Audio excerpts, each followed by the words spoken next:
দুর্নীতির মাধ্যমে প্রায় ৩ কোটি টাকার অবৈধ সম্পদ অর্জনের অভিযোগে সাবেক শিক্ষামন্ত্রী মহিবুল হাসান চৌধুরী নফেলের বিরুদ্ধে মামলা করেছে দুর্নীতি দমন কমিশন।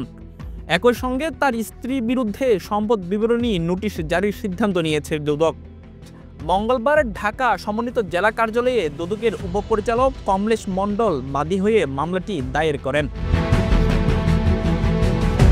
দুদক মহাপরিচালক মোহাম্মদ আক্তার হোসেন বিষয়টি নিশ্চিত করে জানান, মহিবুল হাসান চৌধুরী ঘোষিত সম্পদ বিবরণীতে ৫,৪০,১৯,৮১০ টাকার স্থাবর সম্পদ ও অস্থাবর সম্পদের হিসাব জমা দিয়েছেন, যার মধ্যে ২,৯৪,৪২,৬১৮ টাকার সম্পদের হিসাব পাওয়া যায়নি।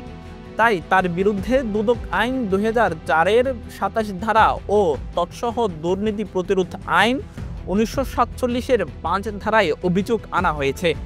অন্যদিকে তার স্ত্রী ইমার বিরুদ্ধে ৮৪,৩৫,০০০ টাকার সন্দেহভাজন সম্পদ অর্জনের প্রমাণ পাওয়ায় তার বিরুদ্ধে সম্পদ বিবরণী নোটিশ জারির সিদ্ধান্ত নিয়েছে দুদক। গত আগস্ট মাসে মহিবুল হাসান চৌধুরী নফেলের বিরুদ্ধে দুর্নীতির অভিযোগে অনুসন্ধান শুরু করেছে দুদক। ২০ আগস্ট মহিবুল হাসান চৌধুরী নফেল এবং তার পরিবারের সব সদস্যের ব্যাংক হিসাব জব্দ করে Bangladesh financial intelligence unit. Abdur Rahman Emon, Chattala 24, Chittagong.